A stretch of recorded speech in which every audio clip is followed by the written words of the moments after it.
Hey there, writers, and welcome to episode number 85 of the Well-Storied podcast. My name is Kristen Kiefer, and this podcast is where I translate articles from the Well-Storied blog into audio so you can listen in on the go. If you don't know, Well-Storied is where I help writers craft sensational novels and build their very best writing lives, and this podcast is very much an extension of that. Over the past several weeks here on the podcast, we've been diving back into the editing articles over on the blog, updating them, rehashing them, and I've been sharing them here with you. And so today we are covering our very last article that's sort of about editing, but also about a little bit more, as you'll see in a second. We are talking all about how to build an ideal critique partner relationship. And if you would like to read along as you listen in, make sure to head on over to well-storied.com/critique. Now, without any further ado, let's dive in.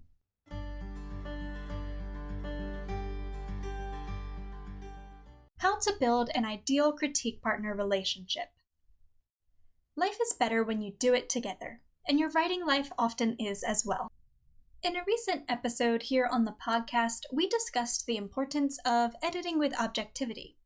But sometimes, even the most objective lens we can conjure just isn't enough to help us craft the very best versions of our books.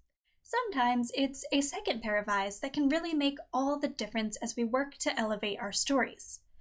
Of course, that second pair of eyes can come in many forms: alpha or beta readers, editors, and, as we're about to discuss today, critique partners.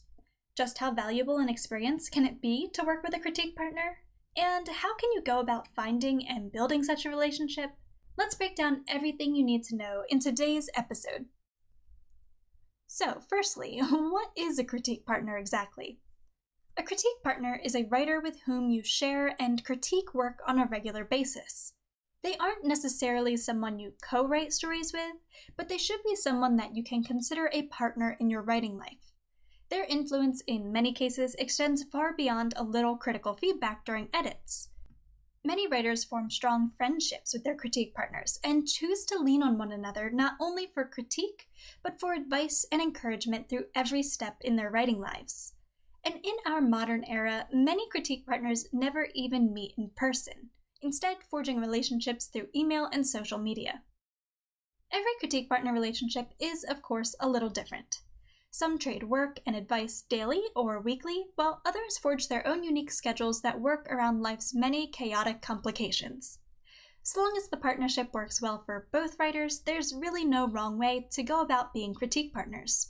Some writers even maintain relationships with multiple partners or participate in critique groups. The choice is really up to you.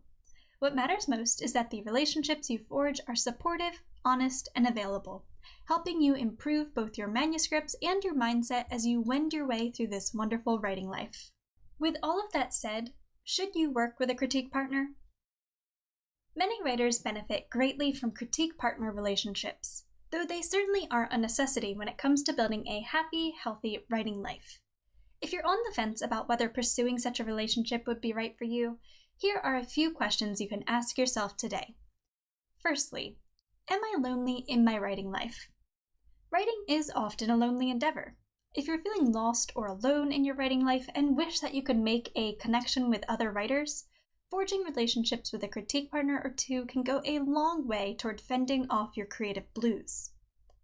Secondly, do I need help staying motivated and/or accountable? If you often find it difficult to sit down and write, you may benefit from the healthy external pressure a critique partner can provide. Not only can a critique partner hold you accountable to your goals and deadlines, but they can offer up a few invaluable pep talks when writing ruts come your way. Thirdly, do I enjoy having someone to bounce ideas off of? Struggling to understand a character's motivations? Not sure what story concept to explore next? Feeling like something just isn't working? Two heads are always better than one, my friend. Having a critique partner means you'll always have access to a listening ear and perhaps even a helpful second opinion. And the fourth question you should ask yourself, am I ready to look at my work analytically? A large part of any critique partner relationship is receiving critical feedback on your work. If you aren't willing to hear a few hard truths or critical suggestions and then take them into account as you work to intentionally improve your writing, you likely aren't ready for this type of relationship. And finally, am I willing to give the same energy I want to get? Unlike working with beta readers or an editor, critique partner relationships should be equally beneficial, with each writer receiving support and healthy criticism from the other. If you don't have the time or energy to invest in another writer's life, working with a critique partner won't be right for you. But how do you go about finding the right critique partner, you may be wondering? If you're thinking of building a relationship with a critique partner, that is fantastic. And finding the right critique partner begins with tapping into the writing community. You can do this in person if you happen to know a fellow writer, or if a local school or library hosts a writing group. Or you can choose to get involved in a few online writing communities, such as the Well-Storied Facebook group or our Story Social Twitter chat. In some ways, critique partner relationships are a bit like their romantic counterparts. Some blossom out of an existing friendship, while others are forged by putting yourself out there and making a few new acquaintances. Remember, there's really no wrong way to build your partnership so long as both writers benefit equally.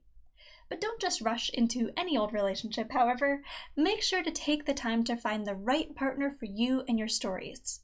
Below, let's discuss a few factors you'll want to consider as you seek out the right relationship. Firstly, needs and desires. Before you even begin looking for a critique partner, take the time to define what you want from the relationship. What kind of support are you looking for? How often would you want to receive feedback? How would you prefer to communicate, and what boundaries would you want to set? Secondly, genre and age market. Your critique partner doesn't need to write the exact same style of stories as you do, but if you want to receive truly valuable feedback on your work, you'll need to forge a relationship with someone who has a strong understanding of your genre and age market. And finally, level of experience. Generally, critique partners find themselves in similar positions in their writing lives. This is how they can offer one another the best feedback and support. It's perfectly okay to find a mentor to invest in your writing life, of course, or to mentor another writer yourself. But when it comes to a true critique partner relationship, you'll likely want to find someone who's on the same playing field. And finally, writers, let's talk about giving and receiving constructive criticism. Working with a critique partner can be an invaluable experience, but it's vital that both partners understand how to give and receive constructive criticism. Receiving criticism is a vulnerable experience, and if one or both writers don't recognize and respect the other's position, critique relationships can quickly become unhealthy. Constructive criticism is just that, constructive. It is an act of building up, not tearing down. True constructive criticism doesn't hesitate to point out areas of weakness, but it does so without hint of arrogance or derision. It recognizes that good writing and storytelling are, in many ways, subjective and works to share both suggestions and encouragement. If you're in the right mindset to receive a little constructive criticism, and you're confident you found a partner who's willing to give and receive the same, then don't hesitate to dive deep into your new writing relationship.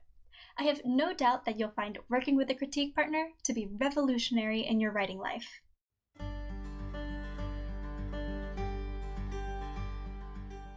Thank you for listening to today's episode of the podcast, writers. I hope you enjoyed our little dive into the wonderful world of critique partners. If you think that working with a critique partner might be right for you and you want to find one online, do make sure to check out our well-storied communities on Facebook and Twitter. I'll try to remember to leave those links in today's episode description for you, but they will definitely be in our transcript at well-storied.com/critique.